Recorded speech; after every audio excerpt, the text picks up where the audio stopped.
Liz Truss has accused Sir Keir Starmer of avoiding a fully independent and funded inquiry into grooming gangs, fearing that Labour politicians might be implicated in the scandal. In a comprehensive interview from Washington, D.C. before the inauguration, the former Prime Minister told the Daily Express that Labour's response to the issue has been appalling. She suggested that Labour is hesitant to alienate Muslim voters after key cabinet members nearly lost their seats in the recent election.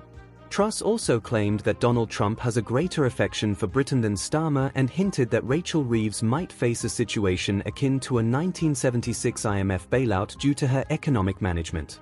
Truss criticised the government's handling of the child sexual grooming scandal, asserting that Labour politicians were part of a long-standing cover-up.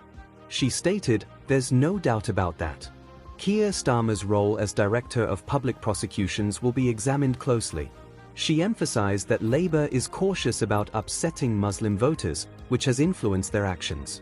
She noted the near losses of figures like Jess Phillips and Wes Streeting in the last election and highlighted the election of 4 Islamist MPs, suggesting Labour is wary of these dynamics.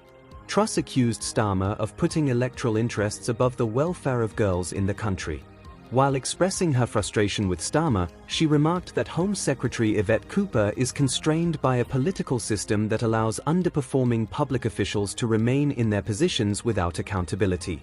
Discussing Trump's intentions to reform the state and dismiss thousands of civil servants for anti-Republican bias, Truss pointed out that British cabinet ministers lack similar authority. She said, even if Yvette Cooper wanted to act, she couldn't just fire the Chief Constable of South Yorkshire Police or replace the head of immigration. In Washington for the inauguration, Truss attended a party in honor of Nigel Farage. When asked about speculation regarding Farage becoming the UK's next Prime Minister, she did not dismiss the possibility. Truss remarked, 2029 is a long way away. What year is it? 2025. Reflect on where we were in 2021. She predicted a Trump-style revolution in 2029 that would remove Labour from power, aligning herself with Trump's calls for reform in the UK, which she described as having a worse, larger swamp than the US. Truss commented on the president-elect's apparent opposition to Labour's plans regarding the Chagos Islands, saying, "Trump seems to love Britain more than Keir Starmer does."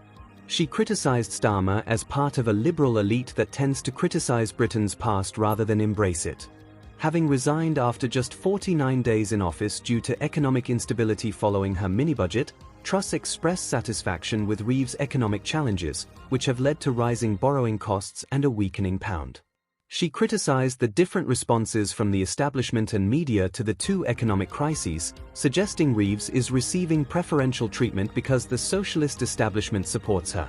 Truss warned that Britain is on the verge of bankruptcy and potentially needing an IMF bailout, stating, "It's looking very bad.